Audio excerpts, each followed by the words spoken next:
Hello, my name is Joshua, and today we're going to show you how to find income generated from an asset, or income your account receives from an asset.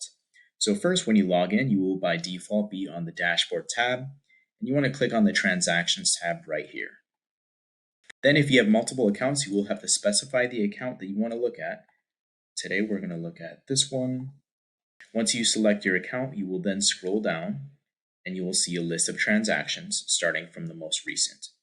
So we want to look for income non-taxable. So here we go, other income non-taxable. And then right after this is the asset name.